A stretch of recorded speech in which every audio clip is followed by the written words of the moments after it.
अब इसमें 2-3 क्वेश्चन और बाकी रह गया है इस चैप्टर से रिलेटेड। देख रहे हो कि सेकंड पेज पर है, 4th पेज में, यानी कि जो एनसीईआरटी का है। लेकिन इस वाले पोर्शन में कैलकुलेशन ज्यादा है, यानी अब जो बचा हुआ है उसमें कैलकुलेशन ज्यादा है क्वेश्चन में। तो ध्यान से आप समझना, आपके बुक का क्वेश्चन है, क्वेश्चन नंबर आप सिर्फ लिख लीजिए और बाकी कॉपी करने का जरूरत नहीं है, वो हो जाएगा।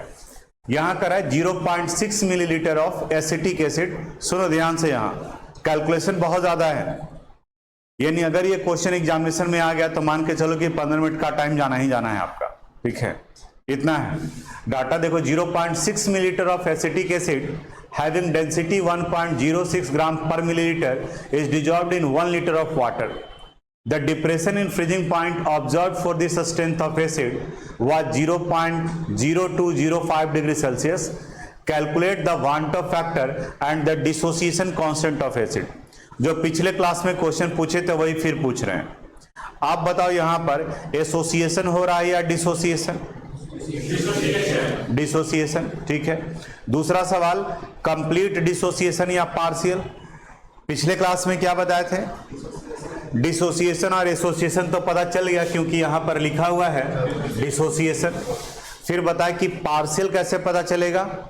अगर डिग्री ऑफ डिसोसिएशन निकालना हो, डिसोसिएशन कांस्टेंट निकालना हो, एसोसिएशन कांस्टेंट निकालना हो, इसका मतलब वो पार्शियल है। और कंप्लीट तभी रहेगा जब लिखा रहेगा कंप्लीट है। तब आप बताओ यहाँ किसका वैल्यू निकालना है? डिसोसिएशन कांस्टेंट, यानी कि के का वैल्यू। तब इस कंडीशन में क्या हो गया? पार्शियल टर्म आया है।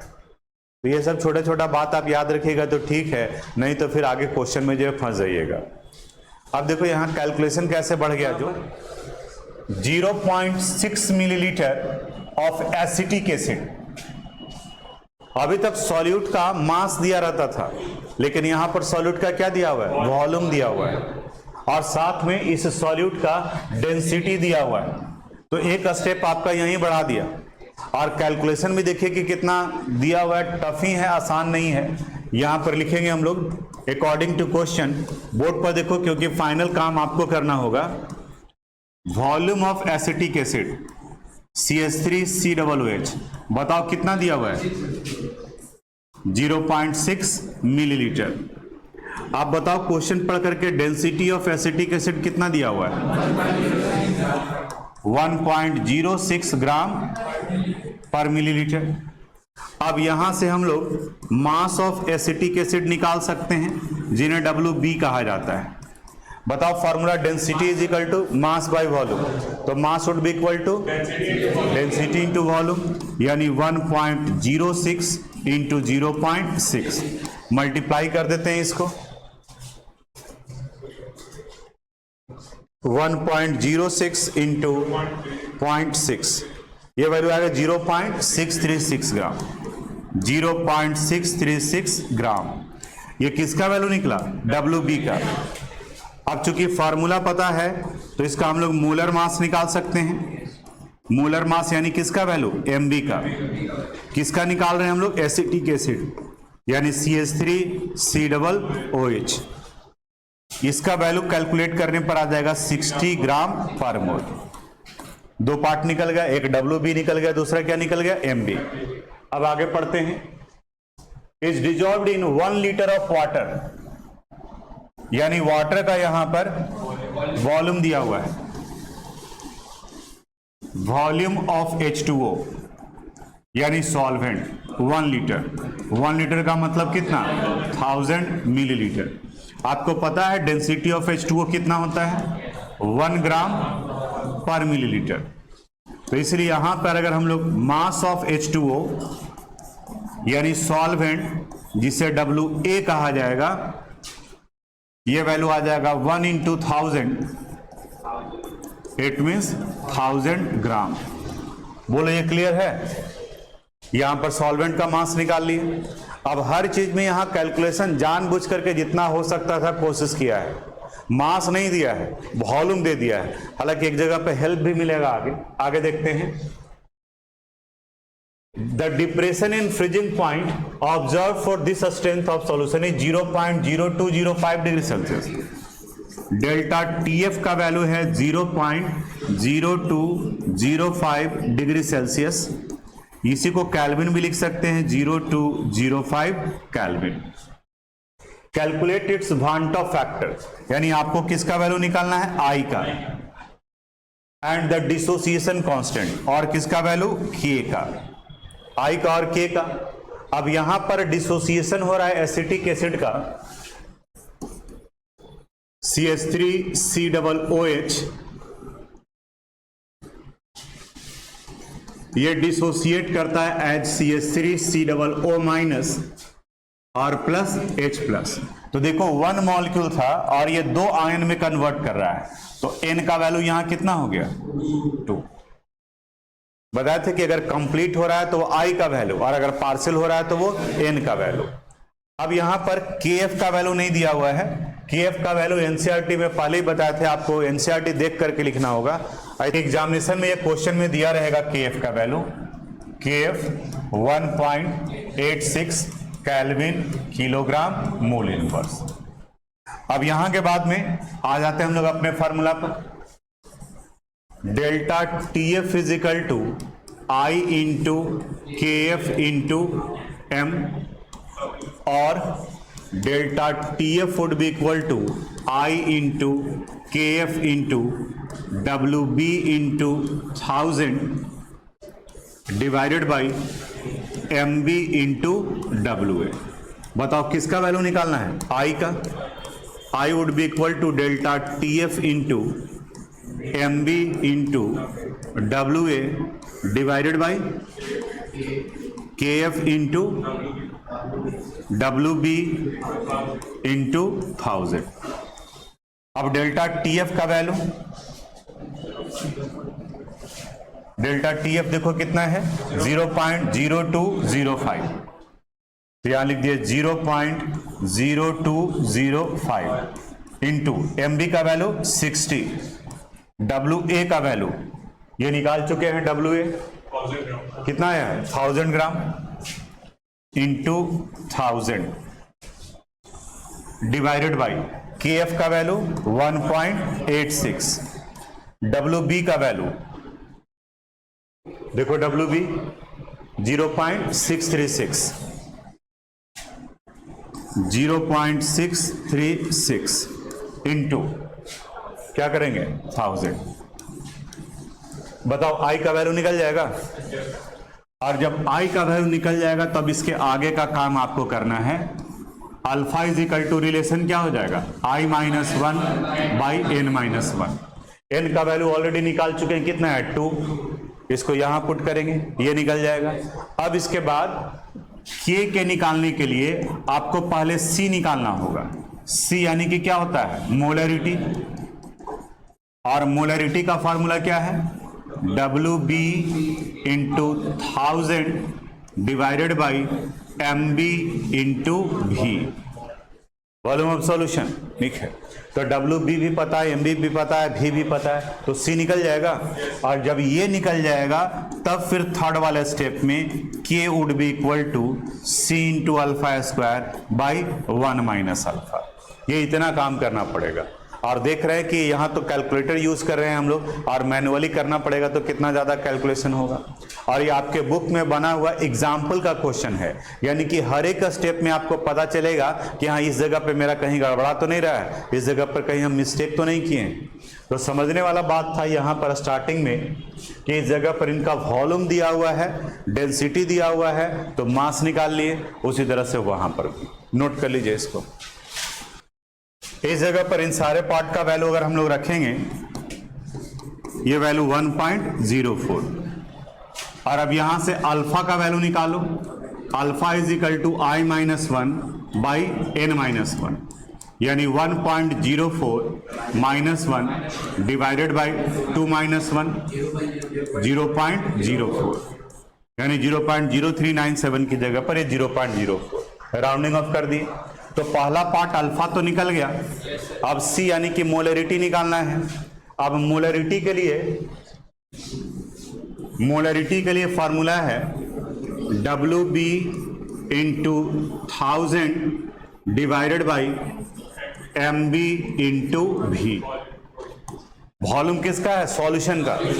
अब यहां पर भी कई लोग कंफ्यूज करते हैं, वाटर का वॉल्यूम है 1000 मिलीलीटर और सॉल्यूट का वॉल्यूम है 0.6 मिलीलीटर। सॉल्वेंट के रिस्पेक्ट में बहुत कम है, तो आप एग्जैक्ट 1000 भी लेकर के चल सकते हो, लेकिन अगर बराबर ही लेना है तो 1000 प्लस 0.6 करेंगे तो वैल्यू कितना हो जाएगा 1000.6। तो आप या तो नियरली इक्वल कर दोगे तो काम चलेगा। पहले भी हम लोग कई जगह पर यूज किए हैं कि अगर सॉल्यूट का अमाउंट सॉल्वेंट के रिस्पेक्ट में बहुत कम है तो कैलकुलेशन को सिंप्लीफाई करने के लिए जो सॉल्वेंट का वॉल्यूम होगा वही किसका कंसिडर करेंगे, सॉल्यूशन का। और ऐसे कैलकुलेटर से भी यूज करना चाहें तो आप कर सकते हैं।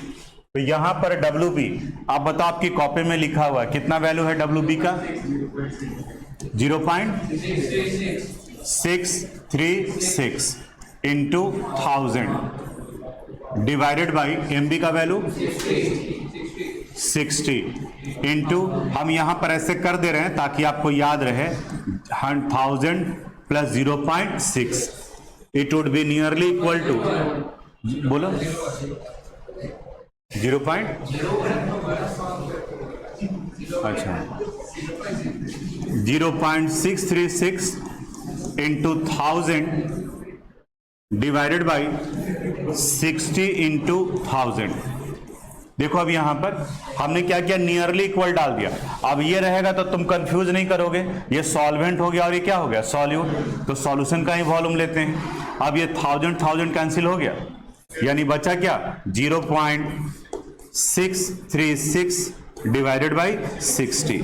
अब इसे डिवाइड कर देते हैं, 0.636 डिवाइडेड बाई 60 0.0106 0.0106। राउंडिंग अप करेंगे तो 0.011 भी लिया जा सकता है। It would be nearly equal to 0.011। 6 को हटाया तो यहां पर ऐड कर दिया। ये किसका वैल्यू आ गया, C का।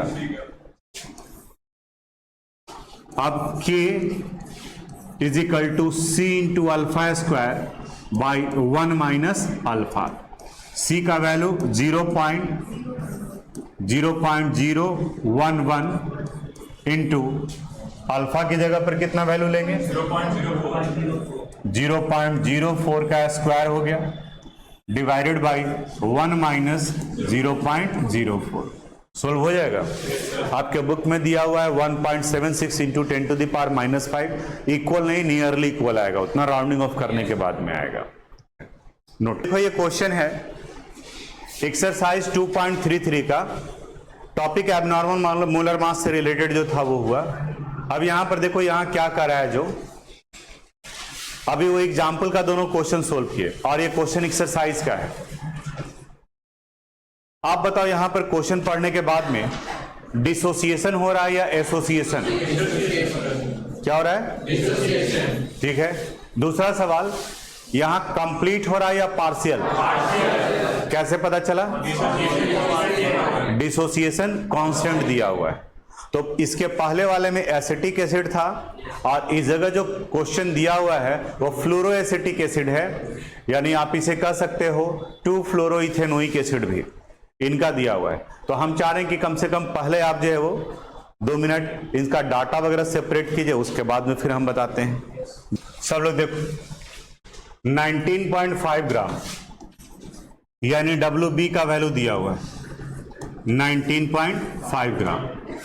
फॉर्मूला पता है तो इसका मोलर मास निकाल सकते हैं। कंपाउंड कौन सा था, CH2FCOOH, यही है ना, निकाले हैं 78 ग्राम पर मोल। ये जो dissolved in 500 gram of water, WA का वैल्यू कितना हो गया 500 gram, dissolved in 500 gram of water. Depression in freezing point of water observed is 1.0 degree Celsius, यानी डेल्टा TF का वैल्यू 1 डिग्री सेल्सियस है, it would be equal to 1 kelvin. KF का value table से 1.86 kelvin kilogram mole inverse, ये निकाल लिए। आपसे पूछा जा रहा है calculate the want of factor, यानी I का वैल्यू निकालना है आपको, एंड डिसोसिएशन कांस्टेंट यानी किसका वैल्यू, K का।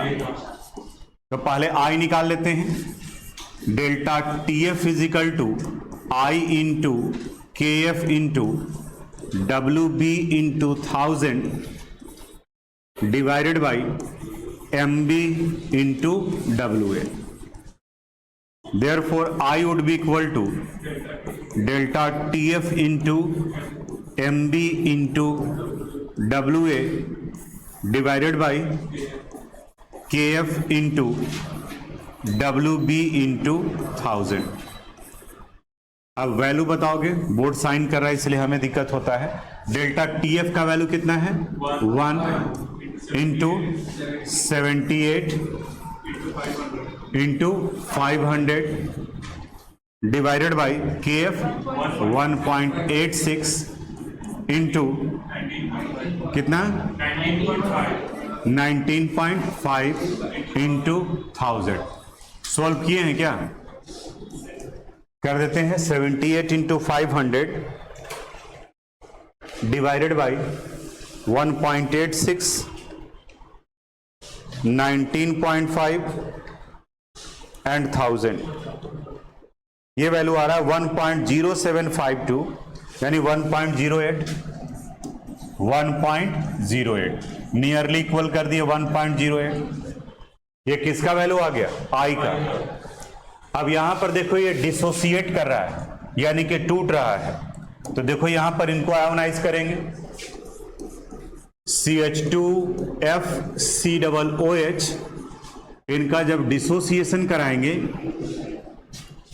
ये डिसोसिएट करेगा CH2FCOO minus and H plus. तो बताओ n का वैल्यू कितना हो गया? 2। अब अल्फा निकल जाएगा I-1 बाई n-1। I का वैल्यू अभी निकाले हैं, कितना आया है? 1.08। तो यहां आ गया 1.08 माइनस 1 बाई 2 माइनस 1 यानी 0.08। अल्फा का वैल्यू निकल गया। अब C निकालना है। C मोलरिटी है। कहता है कि अगर वॉल्यूम दिया हुआ है, वॉल्यूम नहीं दिया हुआ है, डेंसिटी दिया हुआ है, तब आप मोलरिटी निकालिए। लेकिन अगर डेंसिटी नहीं दिया हुआ है, डाटा इनकम्प्लीट है, तो जो मोलरिटी का वैल्यू होगा वही आप C की जगह पर लेकर के चलो। यानी C का वैल्यू भी किसके बराबर में हो जाएगा? M के बराबर। और M का फॉर्मूला हम लोग क्या पढ़े? WB into 1000 divided by MB into WA। क्यों ले लिए सर ये? इसलिए क्योंकि वॉल्यूम नहीं दिया हुआ है, और वॉल्यूम नहीं दिया हुआ है तो कम से कम डेंसिटी दिया रहता, तो सॉल्यूट और सॉल्वेंट दोनों को जोड़ करके डेंसिटी से निकाल लेते। तो अगर डाटा इनकम्प्लीट है तो उस कंडीशन में जो मोलरिटी का वैल्यू है उसी को आप C की जगह पर यूज करोगे। ठीक है, तो 2 पार्ट बताया वहां पर, इसको भी नोट करना होगा तो नोट कर लेना आप। WB का वैल्यू कितना था यहां इस क्वेश्चन में? 19.5 इंटू 1000। मोलर मास का वैल्यू 78 और WA का वैल्यू 500। ये तो 2 हो गया, तो 19.5 इंटू 2 डिवाइडेड बाई 78 0.5। C का वैल्यू आ गया 0.5। देखो ये एक्सरसाइज का क्वेश्चन है, लेकिन इसका कैलकुलेशन कहीं बहुत ज्यादा नहीं पड़ रहा है, लेकिन वही जो एग्जाम्पल का क्वेश्चन था उसमें कैलकुलेशन बहुत ज्यादा था। अब C निकल गया, किसका वैल्यू निकालना है? K का। C into alpha square by 1 minus alpha. C का वैल्यू 0.5 इंटू अल्फा का value 0.08 square divided by 1 minus 0.08। कई जगह पर देखोगे ये 1 माइनस 0.08 ये वैल्यू आ जाएगा 0.92 यानी कि नियरली इक्वल टू 1। लेकिन अगर कर सकते हैं तो आप इतना पूरा लेकर के आप चलोगे, ठीक है, बन जाएगा। अब ये नोट कर लीजिए, पहले वाला पार्ट बना हुआ है, ये उसको भी देखना है। ये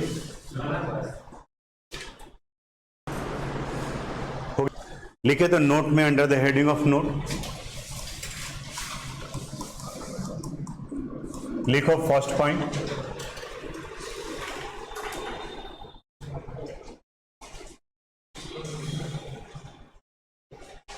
if data is incomplete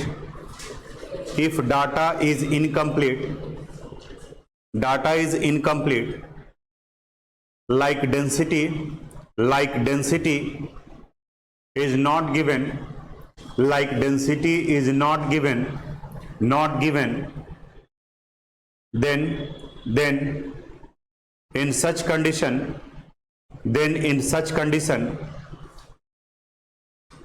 we can use molality,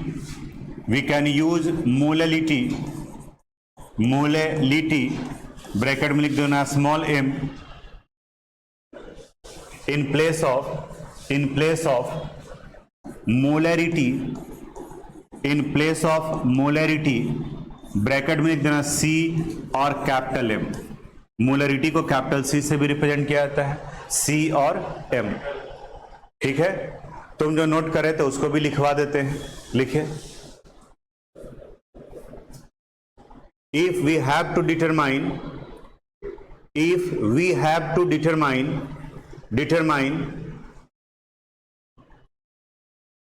degree of dissociation,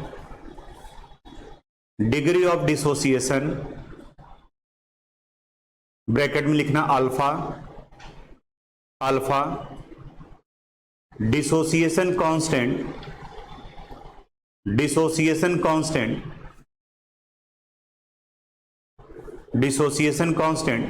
bracket close, bracket में लिखोगे K, then it indicates that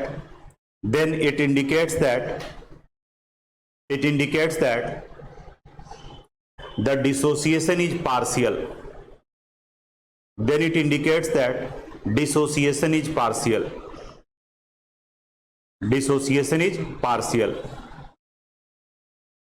the same concept is applied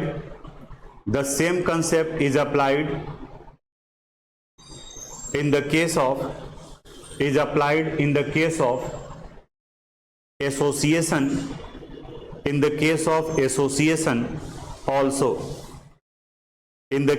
association, also, यानी कि एसोसिएशन में भी यही कंसेप्ट हम लोग अप्लाई करेंगे। ठीक है, अब इसके बाद एक क्वेश्चन ये है, आप ट्राई करो, हमको तो लगता है कि ये बन जाएगा, कोई पूछे होंगे किसी बैच में, इसलिए यहां पर ये लिखा हुआ है।